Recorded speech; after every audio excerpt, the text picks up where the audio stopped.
What's up, everybody? Jason Guyman here tonight, and I've got my good friend Chris on here. I always love when Chris comes on. And, this week, I love this because this week was one of those weeks. Actually, last week, I got a comment on one of my pages saying, Jason, you have great content, but there's no way you can get blah blah blah in Central or South Florida, and you can only get 20 cents in South Florida. And I used to hear this all the time, and it used to aggravate me, and it still does aggravate me. And that is one of the biggest crocs that people tell themselves. And so that's what I want to hit on tonight. And with that, we got Chris. We're going to talk about who, we'll probably, I have a little bit of an outline, but I like when Chris comes on because a lot of times I just allow the conversation to go where it needs to go at. And so the biggest thing is Chris, he has changed what he has done here recently, but he had an average of over $2,000 average ticket, and you don't get that by bidding 20 cents a square foot or whatever you are by going cheap. And so we will give you tactics on how you can do it, what you can do, and some things that will help you grow your pressure washing and Christmas light business, because this does work for both.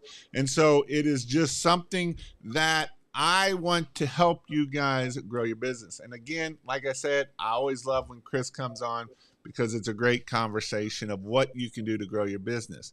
So before we get going here, I want to see, we got Mr. F-Bomb in the house. Hello, anyone home? I was wanting to reach out to you and talk to you about your car extended warranty. Big time in the house. How are you doing? Caesar's present. We got David Hamill. Hey, Chris, hope you had a great cruise. I'm just a little guy. So with that, Chris, just for people that don't know who you are, tell me a little bit about who are you, where you're from, and just a little bit about your background of how did you get started in your pressure washing business in the beginning. Well, we'll make it quick because a lot of people have heard of me. They've kind of heard my story. Some people may not. So anyway, back in 2005, got saved by the grace of God in an actual OD. I was an 8-year full-blown drug addict up in 2006 is when we actually kicked the pressure washing off because I was unhireable. So I really had to just go find some way to feed my family. And for a while, really wasn't making any progress, no headway.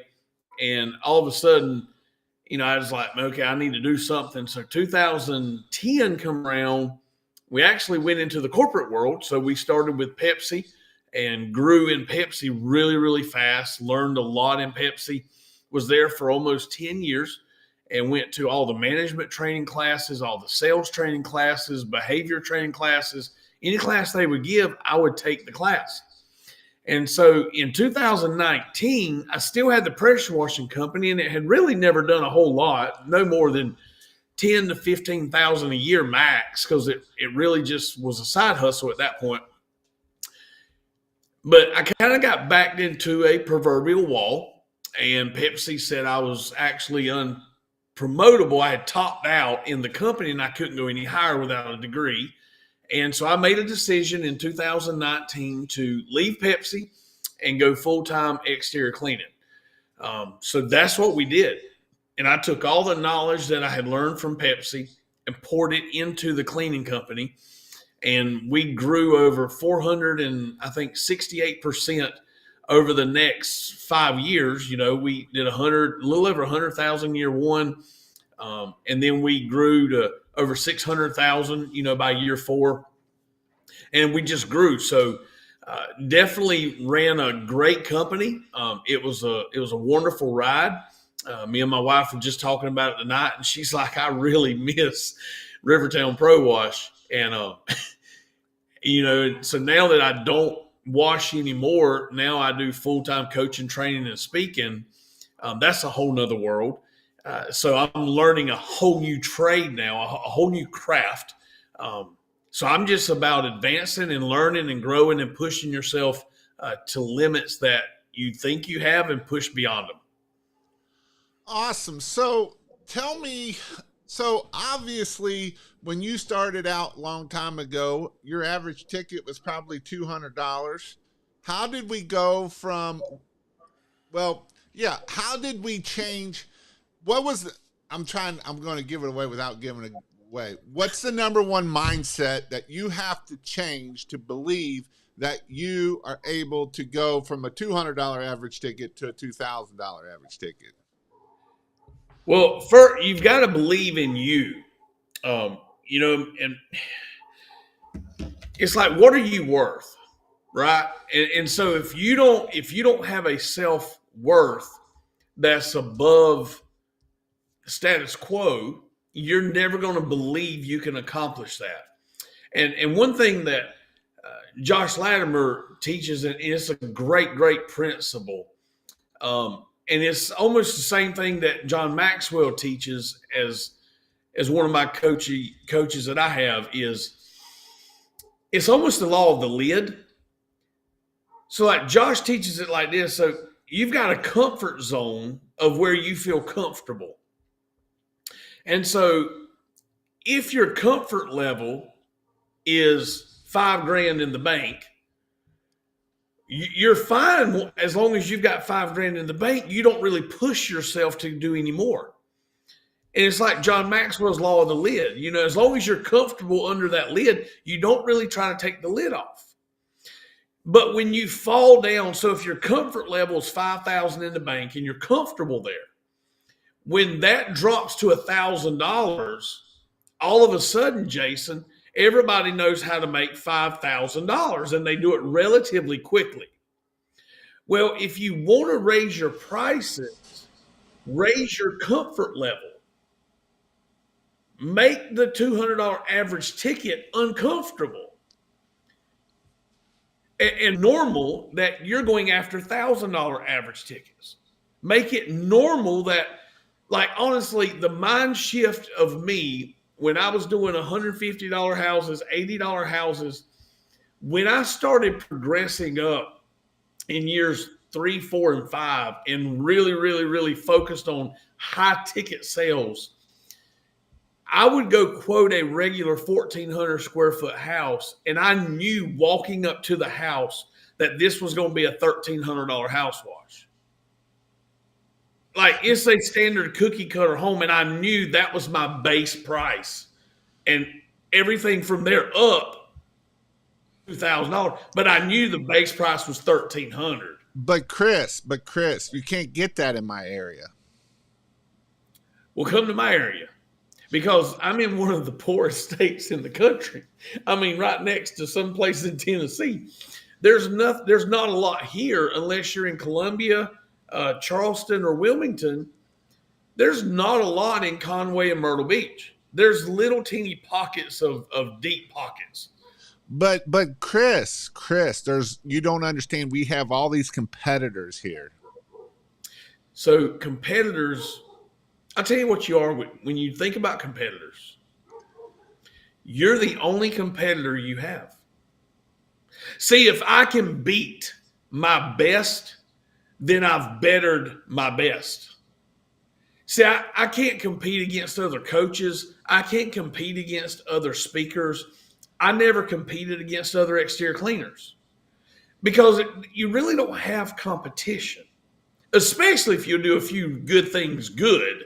You really don't have competition. Answer the phone is a really good one to do. Yes. If you answer the phone and if you'll be really polite and show up when you're supposed to show up and do what you're supposed to do, you can charge really good prices for you and your team and make your team very valuable. And you can do that relatively easy. There's not much competition. There's just not. So one of the things why it drives me crazy of listening to people talk about competition and, low areas and, that you can't get it in your area is, again, if you don't believe in yourself, nobody else is going to believe in yourself either. And so it's important that you believe in yourself. And as you do this, and as you said earlier, competition is you, right? Okay, your average ticket is $200. How do I get my average ticket up next week to $250? And just start going week by week. And before you know it, you're going to find out that you will have an average ticket of $1,000. And the thing that drives me crazy is people do not believe in themselves. They're so worried about looking at everybody else's business. They are so worried. But when you do this, and you will see when you answer the phone, most of your customers will be like, well, you're the first one to answer the phone out of 10 people. Well, that tells me that that's not competition. What you're looking at is not competition.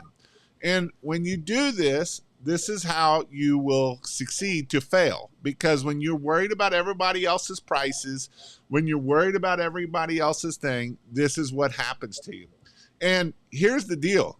You know, sometimes I know you might say, Jason, you just don't understand. I can show you other people in here with average tickets over $1,000. And that's my point, is they're nothing special, right? There's nothing special about anybody. Jason Hefner put over 100 pressure washers in my area. I'm racing against the clock every day. $300 all day, every day. And here's the thing.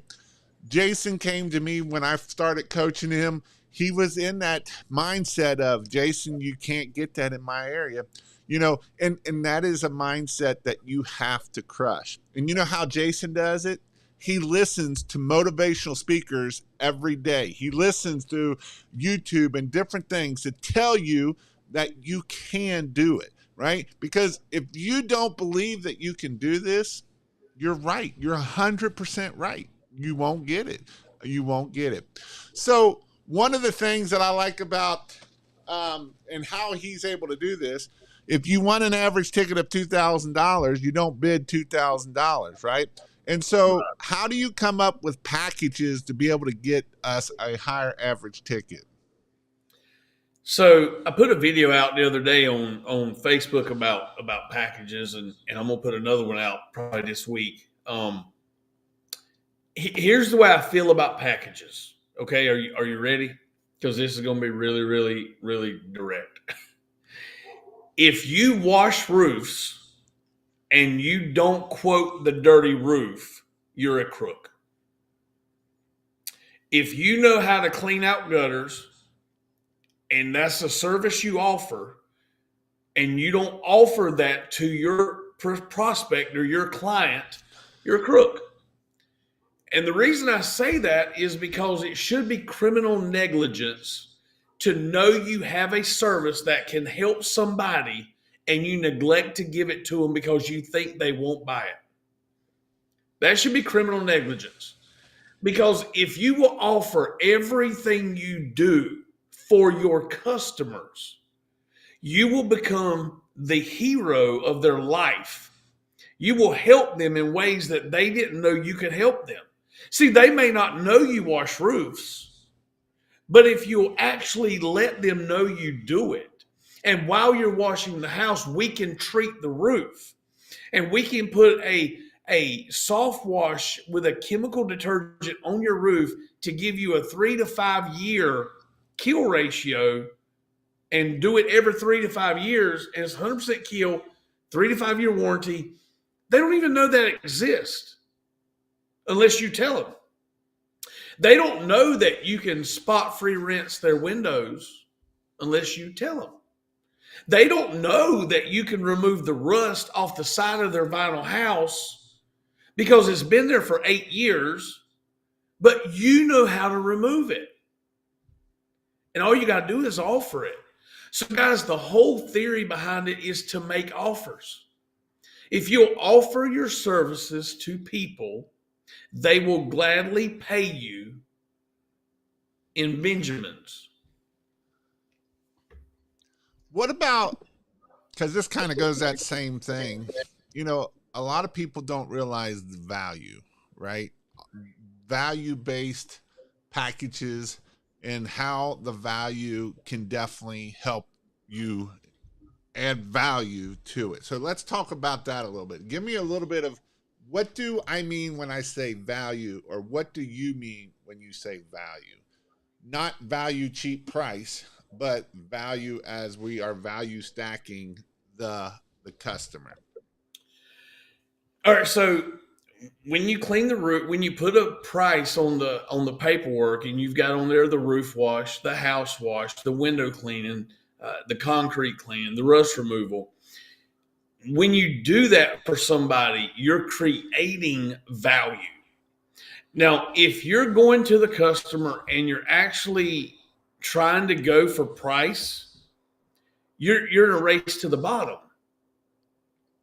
And I want you to think about that. When you walk in a retail store, every retail store in the Tanger outlet, they're all racing to the bottom. That's why they got 40 and 50 and 60% discounts, because they need you to buy their product when you can go across the street and buy the same thing. So it's a race to the bottom. The only way you can get out of that rat race to the bottom is by creating value. You create value when you actually have more to offer than your competitors. You can actually serve at a higher level than your competitors. That's where you get value from. Yep. I like what Superior Softwash said. If there's no opportunity to say no, there's no opportunity to say yes. Right? Mm-hmm. Because if you don't offer this and you don't offer the value of it, this is very important. Because here's the thing. Again, you can go and be like, yep, you need, when Miss Jones calls you for a house washing, be like, yep, that's $350. And guess what? You're going to get $350, or you're going to get a no.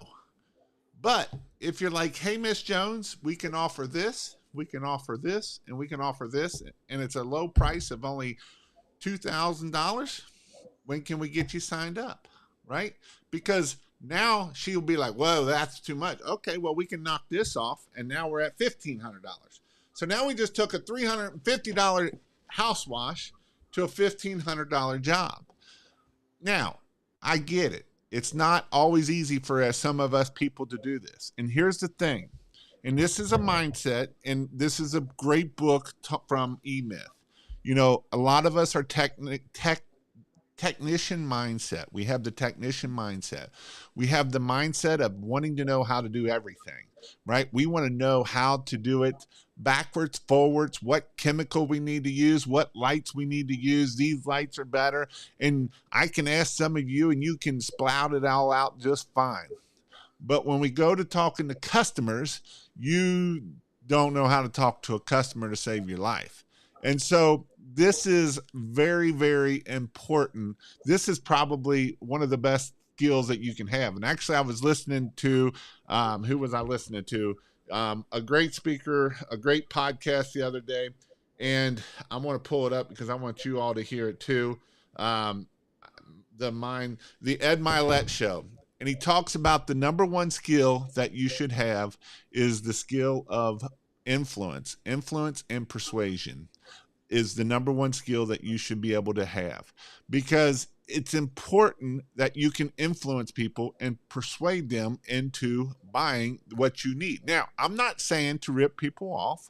I'm not saying that at all. If their roof is not dirty, then they just got it put on last week.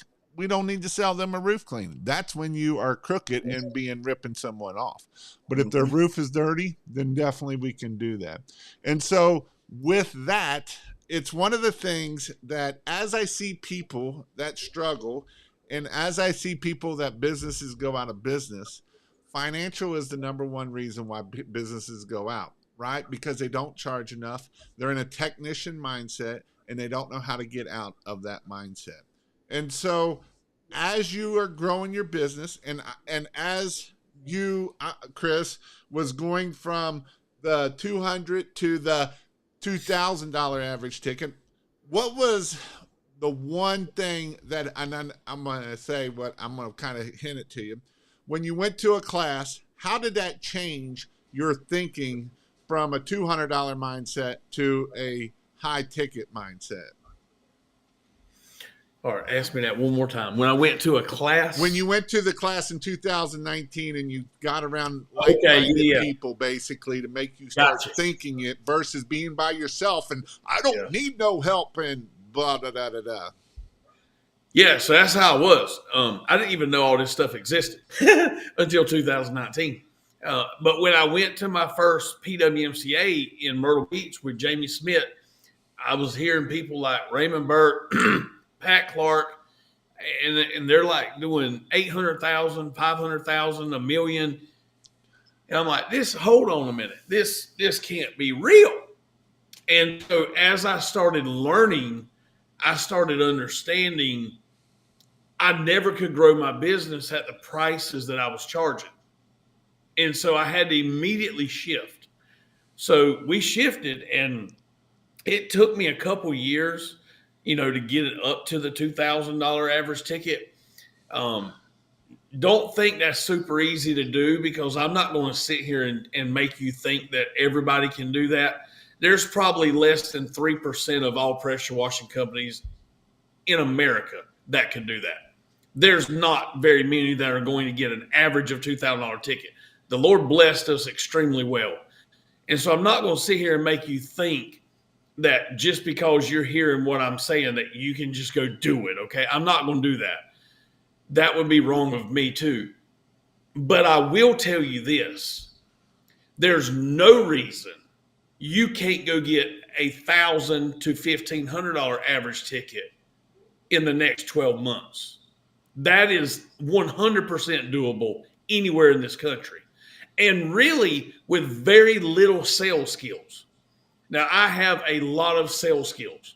I've taught and trained and learned sales for over 12 to 13 years intensively. I understand disc profiling. I understand love language. I understand body language. I know how to connect with people. But an average person that just knows the basics can get $1,000 average ticket in the next 3 months. I can guarantee that. You can do that. 100% you can do that. So I have different opinions on this, and I'll go back and forth with it because I've seen several different businesses, and I see Robin's asking the question here too. And I've actually got people both ways. But I also know what, and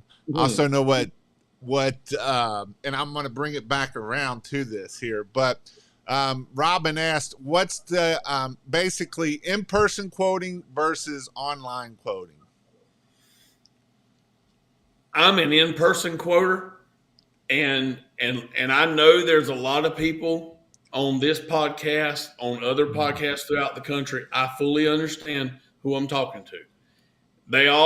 There's people, believe it or not, there are literally people, I've seen their websites, that you can go on and click the button and put your own square foot of your house in, count your own windows, and do all this stuff. And it'll give you a price right there on the website, and you've never spoken to anybody.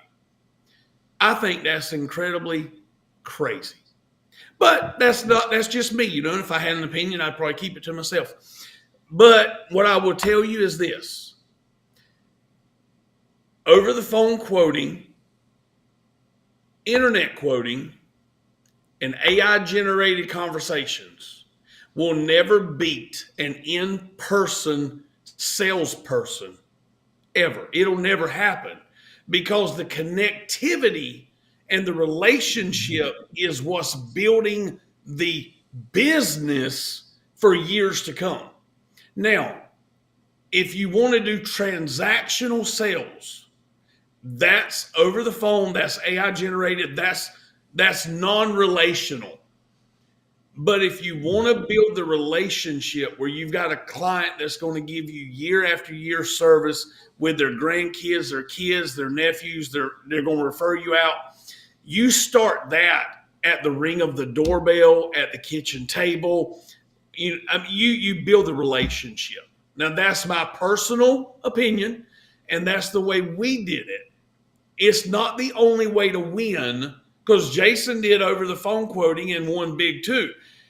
But the in-person quoting, you're going to get a higher average ticket with a higher close rate, but you're not going to be able to quote as many jobs. So you got to give up a little bit to get, so it's give and take, right? So the reason why I wanted to ask this question too, because I know we've had this conversation before. Could your wife sell just as much or almost just as much as you on the over the phone versus in person? To repeat customers, yes. 100%. But up front, just people calling, she could sell it. But then the problem come when you didn't know if there was rust. You didn't know the Google didn't show you a good roof, so you really didn't know the roof was dirty. They installed gutters on Google. It didn't have gutters. Like there's so many things that we missed with over the phone quoting when she did it, like with, fresh customers, we just had to stop it. But now returning clients, oh yeah, my wife is like golden. Oh God. Because here's the thing, it's like anything, right? And it kind of goes back to the DISC program of who's our customer, right? We know that 80% of the people are either type S or type C type personalities at the end of the day. And my wife's a type C personality and she's an introvert and she don't want you to come to our house, right? She's just that type of person. And here's the thing. There is people out there that you can sell to because they don't want to talk to a single person. And, I've got my good friend Jeremy just hit their $1 million this year. That's their fourth year in business. They just hit their $1 million in business here last year. And they go to maybe less than 5% of the people that they go to. And so it is one of the things that, again, though, they have Jennifer on the phone and she's very good on the phone. And that's one thing that I will say is the difference between, the people. And what I've learned is if you have a female on the phone, it can definitely make a world of the difference. Because here's the difference that I see a lot of men on the phone versus women on the phone is men want to spew all of the stuff about the job, right? They want to talk about the chemicals and the job. Where women will talk to women, which is, we know that 70% of our customers, 80% of our customers are women. And so then they can talk about different things. And again, that's how we got to our $1 million business, was by doing on person. I'm not saying either way. I know some people in Florida that are one town away and one business does it by in person. One person, their close rate is pretty much right on it. And their average ticket is pretty much on it. So I see it both ways. That's the good thing about me being able to see different things is I'm able to see, what works, both works. I'm not going to say one way or the other. One way is right more than the other. I'm saying that they both work. I'm also saying, though, is if you're a solo guy, it's really hard to do both very well. And so that's where, now my next question is going to be back to, how do you find a good salesman? Because I know that you did do this. And how do you find a good salesman to make sure and teach them? And I know you had to go through a couple, but how do you find a good salesman so that you can get off the truck of not being the salesperson? Well, I'll get that. Let me touch on one thing back on the in-person and not in-person quoting. I want you to just think about it in the realm of being a service business, right?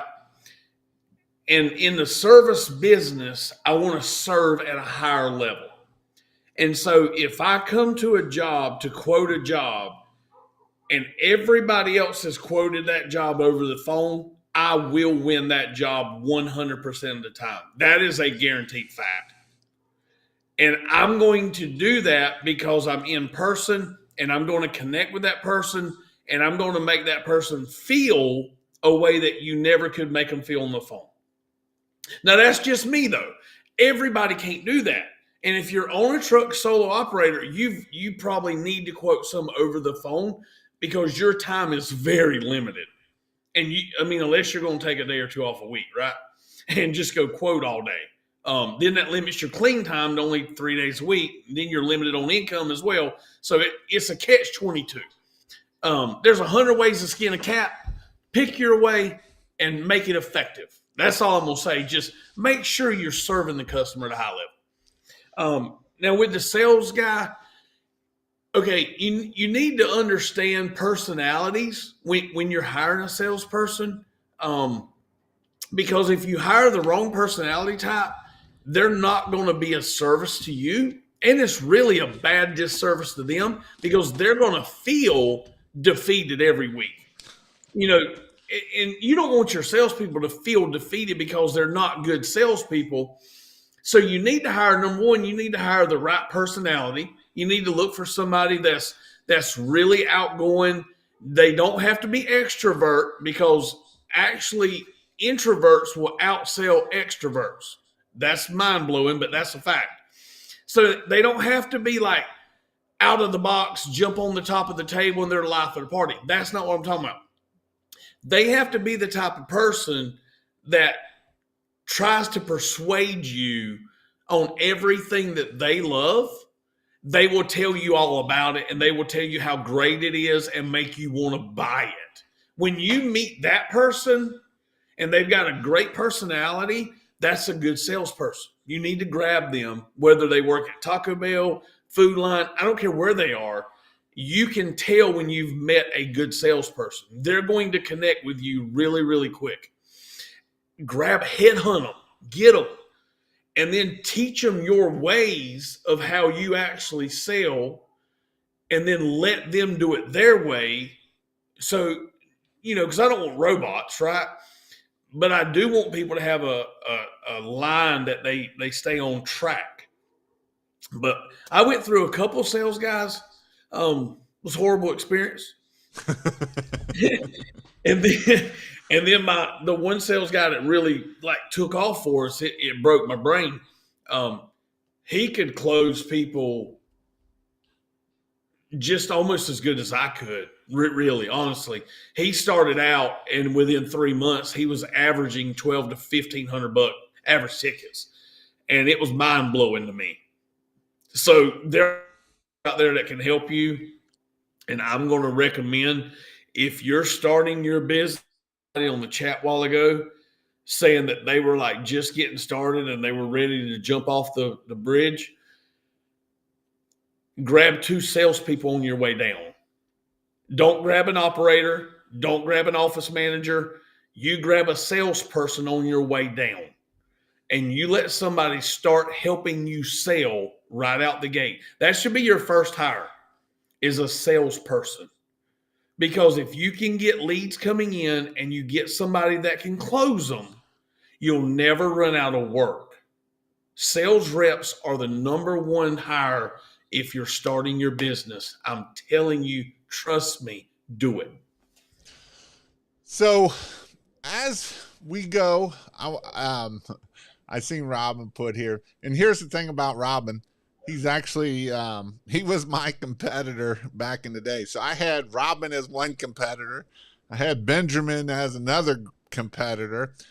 And I don't even call them competitors because Robin used to feed me a bunch of work. So I wouldn't even call him a competitor. He used to give me all his commercial work. And so I taught him how to pressure wash, and he allowed me. He didn't want to do commercial work back then. I don't even know if he still does or not. But he put agree.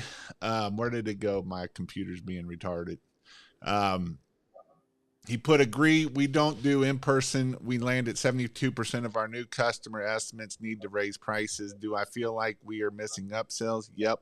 But that's one less truck on the road, less people on payroll, less insurance being paid. So I feel like the trade-off is fine. My girls in the office are animals. You may as well get out the checkbook if they get into you. And this is kind of back into, Robin's wife is a beast, and I know their new employee, just from what I've heard from her, she's a beast. And so it can work either which way. But what I will say is just the biggest thing is you just got to go out there and do it. It's going to be scary. It's going to be hard. It's not easy. Running a pressure washing Christmas light business is not easy. I know Steven does a bunch of door to door, right? And he puts lots of them. My first hire was getting sales rep, lots of them. And he does a lot of door to door. And so, it's one of those things that you get a lot of no's. And so you just got to keep going out there. And as my one friend Dan says, every no is closer to a yes. And when you're first starting out, it can be hard. It's not easy to sit there and get those no's, but you know what? You can do that. And that is 100% what you got to do. If you're not willing to go out there and, if you're just starting out, a lot of people want to go learn get all the equipment and go $20,000, $30,000, $50,000 in debt and get all of this awesome equipment. But that awesome equipment won't get you no business. It will never get you no business at the end of the day. It might get you a little bit, but it's not going to get enough to sustain you and keep you in business. I know, I've seen it happen over and over and over. And so it is important that we make sure that we keep doing this. Now, one thing that to be able to get to the sales point, what did you do in your business for marketing wise to get the phone to ring? Because I know you didn't just have one lead source, because I remember the one time you had like 21 lead sources. So What are some ways that you got business for your business to be able to get to the point of closing these people at the higher average ticket? So it's a double-edged sword. Okay, so I'm going to speak to two different people. One of you are solopreneurs and your money's very limited. If you're limited on funds, that means you're not limited on time. You have more time than you have money. So use what you have to grow where you are, okay? Take your time and take your business cards and go door to door and buy you a little scooter or skateboard or whatever. I don't care what, just do whatever you got to do, a bicycle, and go door to door and put them on every door in the neighborhood. You can knock doors if you want. I would save time and I wouldn't knock doors. I would just go through and just put them on every door and just do as much as you can do with the time you've got. Okay. As you start getting some money that you can buy marketing, I would do yard signs first. If it were me, I would do yard signs first. And you can buy yard signs for $4 to $5 a piece. You may can get them a little cheaper. David Hamill, he puts out 75 to 8,000 yard signs a year. That's not a joke. That's real. He's incredibly wild on yard signs. It works, guys. And I'm telling you, you need to put yard signs out. Get 100 yard signs and put them I'm going to tell you where I put them. So if you've ever been to a Goodwill, there are very, very ritzy people that shop at Goodwill and drop off their clothes. I want a yard sign outside of Goodwill. I want a yard sign outside of the Publix because more people shop at Publix that are higher end people. I want outside of where a Ruth's Chris would be, outside of all gated communities. You may not want to put it across the road from the gated community because it won't last but about a day. But if you come out in that gated community, they have to make a left or a right. They only get two options, right? Left or right, or straight across. Wherever that road goes, at the end of that road, I want a yard sign. I want yard signs where every person that's my customer, now that's a whole nother subject, but whoever I'm looking for that's going to call me, I want my yard sign in front of them immediately. And then you can start doing other things. Yard signs, flyer, mail, Facebook posts, which Facebook really didn't do a lot for pressure washing, but at least it kind of gets your name out there. And you can do little Facebook ads where you can actually target over top of little neighborhoods, little half-mile clicks, and you can drop a Facebook ad like over top of a gated community. That may help you a little bit. But the yard signs, the Everdoor direct mail, the flyers, the networking, I'm going to tell you something I didn't do that I regret with all my heart. And I'm going to tell you this from the bottom of my heart. If you own a service business, you need to join every chamber that's in your community Have y'all noticed I've been looking at the wrong camera the whole time? I got 2 cameras on my desk and I'm looking at the wrong camera and I just realized I'm looking at the wrong stupid camera. But join every chamber that's in your community. Don't just join it. Go to the networking events. I believe that would be the fastest way to grow your business when you don't have a lot of money. You join the chamber for a couple $100, go to the events, they're free, shake hands with everybody there, give business cards to everybody there. They all own businesses, and every one of them own houses. Guys, that's the fastest way to do it, but you just got to do it. Like, the only thing, Jason, about it is nobody does it. You got to do it. Well, and not just do it one time. You got to do it and do it and do it. And next week you got to do it. And next year you got to do it. And the next year you got to do it. And if you get a shiny object, you don't go and quit doing that and put all your money over there. You still got to keep doing that. But then you can add this, and then you can add that, and then you can add this, right? And so that is definitely something that you have to do to be able to keep doing it. Because if you stop, I see so many people will find something that will bring in business, and then they hear on Facebook that they can do something else, then they go do that, and then they quit doing this, and then they wonder why it's not working, because you got to keep doing it and doing it, right? Like we just do it, as Stephen says, because here, when you get that no, you got to keep going. And next week, when you don't feel like it, you got to keep going and get into that routine. Consistency is definitely the number one thing that's going to grow your business. You got to consistently do whatever you need to do to keep it going. Mm-hmm. So, being that a lot of times when you're on the phone, you ain't got to worry about this as much, but as in person, how do you overcome objections? If the price is too high, got to talk to my spouse. What are some tips and tricks that we can do to help overcome those objections? One really simple way to overcome objections is deal with them during the presentation.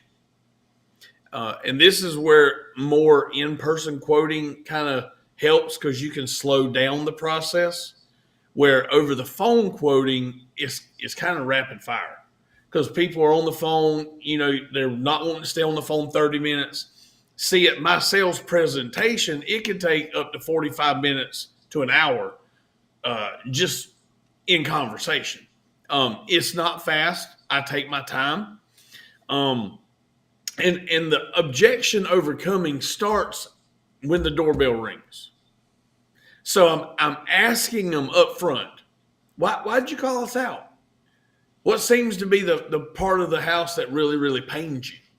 And so I'm listening and I'm gathering data the whole time so that I understand why they called me in the first place. I know what the pain points are. I know how soon they want to get it done, because I'm asking them this as we do the first walk around. They're showing me everything. And we're really talking about all the things that they want to happen in this conversation. And so as we're unpacking that, we're able to understand their wants, their desires, and their needs.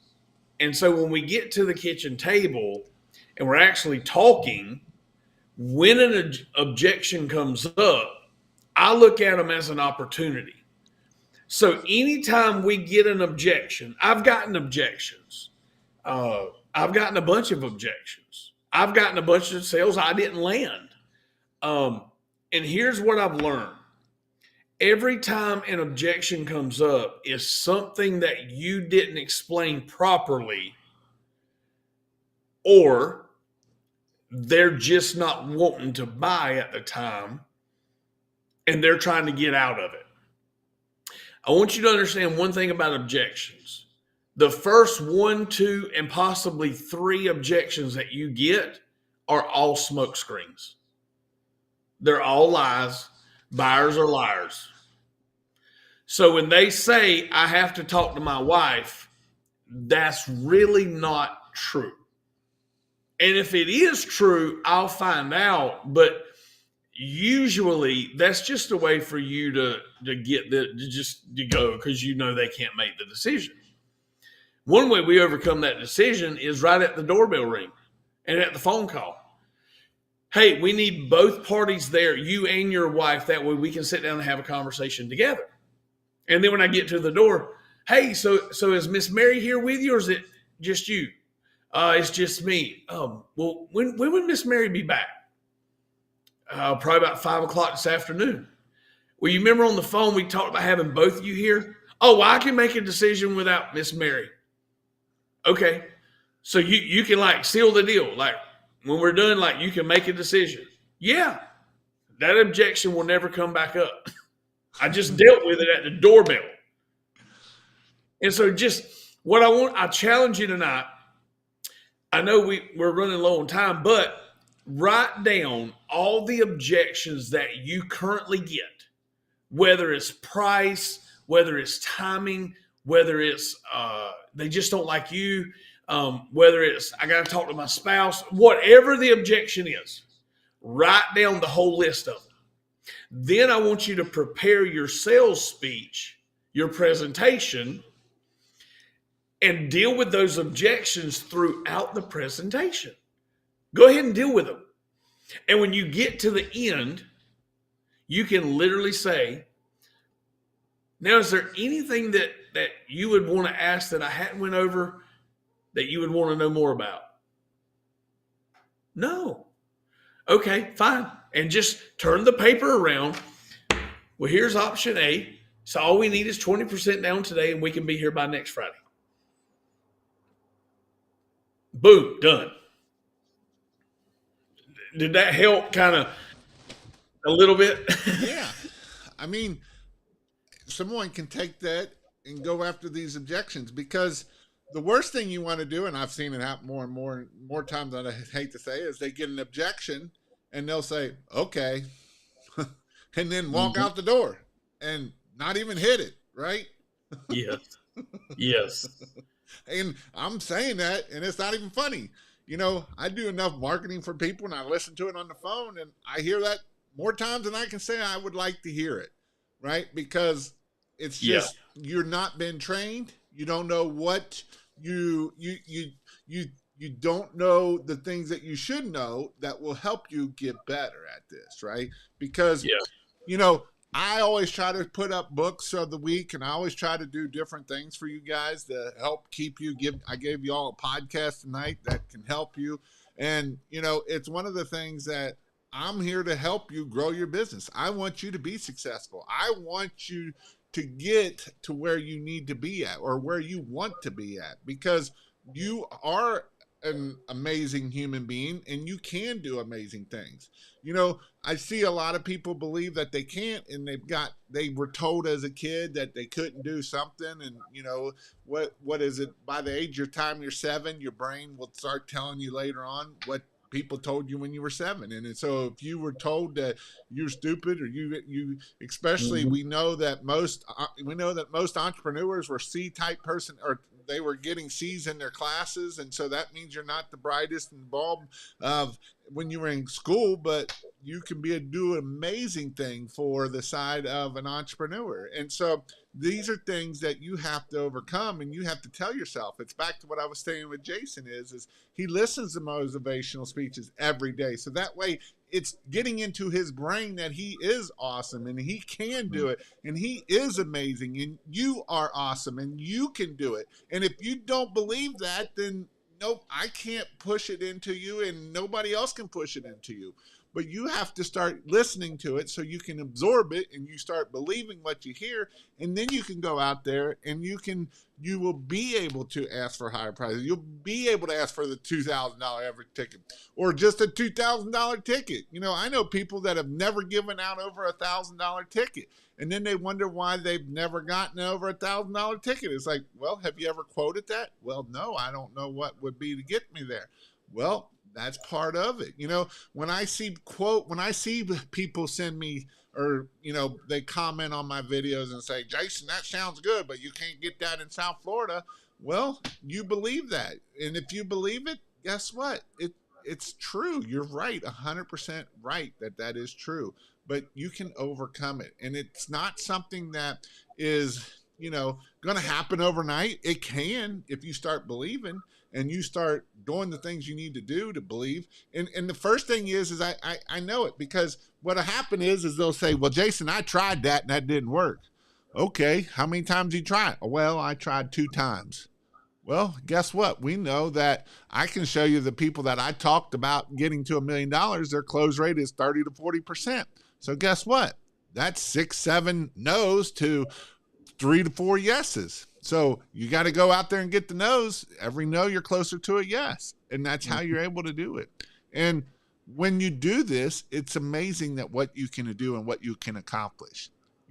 I see several people in comments here, and some of them I would have never. I quit. When I used to come into a class, when I do my classes, I used to look at people and be like, nah, that person. I quit doing that, because the people that are actually making it sometimes shocked me, right? It's not what I always believed, but they had more passion. They had the heart. They went out there and got it done. And that's what making them successful. And so, if you want to be successful, you got to start writing it down. Write down your vision, write down your plan, and don't be small. Go out there and write down where do you want to be at in 5 years? How many trucks, and have that vision. Set that vision. Is it going to change? Maybe, maybe not. You never know. If you don't set it though, you'll never get it. So, talking about training, Chris and I are going to be doing a training in Myrtle Beach. And you might say, well, I've been in business for 5 years. Well, this could be for you too, because one, it'll teach you the systems. The Friday is pressure washing, teaches you systems. Make sure you have your systems right. Make sure you can teach your employees systems. If you're not new, we'll learn all of that. But Saturday is really the gold. Saturday is honestly what you come for. That's what grows your business, right? And again, I always talk about Friday being, it's the fun part, but honestly, Saturday is the part that grows your business. And on this one, the last time I was at Myrtle Beach was the first time is how I started changing up my class of doing actual, being that Chris is a big on big on in person. We did a bunch of talking to each other. Now I do it in all my classes, but it'll be way better when Chris is there, because he can critique it better. And so, but it's one of the things it's the thing that even people that have been in business for a long time get uncomfortable doing, just to talk back and forth to try to do the reps, because I want you to break the ice. I want you to help, even on my even Friday, and then Sunday will be permanent lighting. So if you want to do permanent lighting, you can check it out.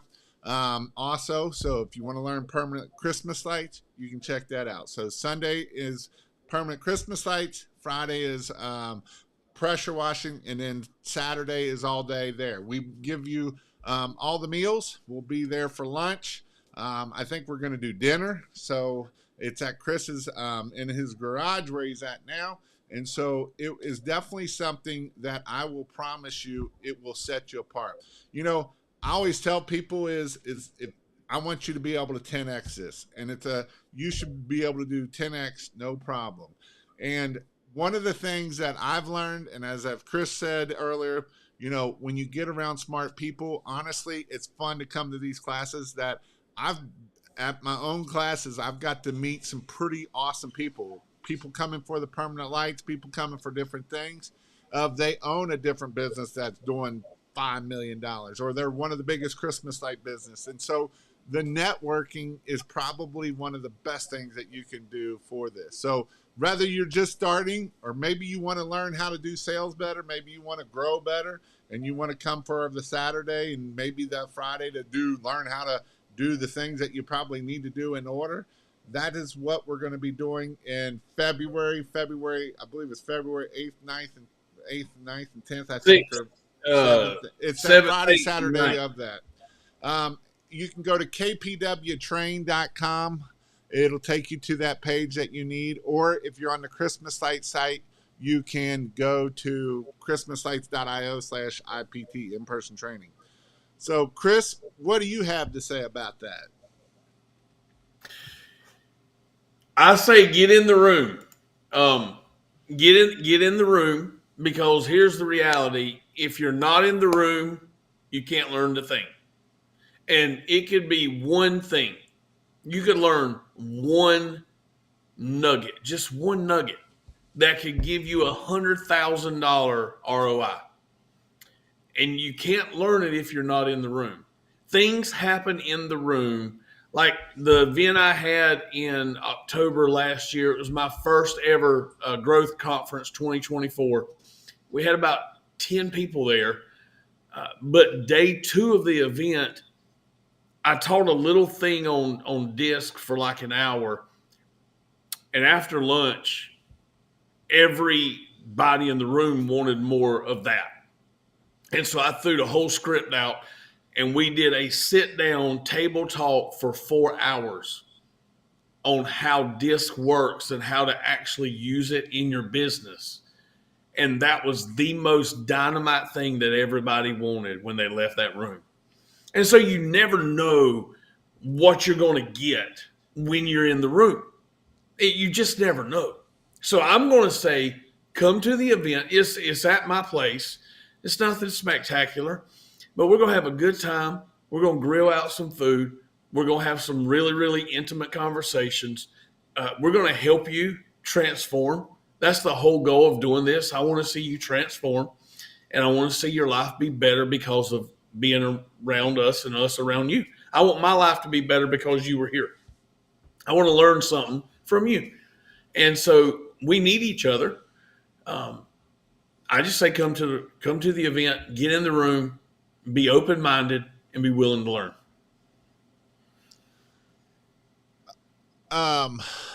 There's plenty of room to park trucks. F-bomb asked about a truck. Yeah, there's plenty of room here. I got 2 acres. I ain't running out of parking. So, last words of encouragement, Chris. Believe, here's what I'll tell you. There's dreamers, there's designers, and there's doers. And if all you are is a dreamer, you'll fail. If all you know how to do is dream and then design it, you'll fail. You need to be a dreamer, a designer, and a doer. And you will create a path of success that will blow your mind. And that's the secret recipe. Dream it, design it, and do it. And don't let perfection kill your dream. Yeah, don't do that. Progression's all we care about, not perfection. Yep. I agree. Well, thank you all for coming on tonight. Again, go check it out. I can't wait to be there and see you all in person, learn and grow. And I guarantee you, you will get way more than what you get in, what the price is. It's one of the things that I love, the in-person training. I still do it. It's one of my favorite things to do because I feel like a lot of times that's where I'm able to help you out and help you grow your business. But with that, hope you all have a great night, and we'll see you all later. See ya. Thank you. Hang on.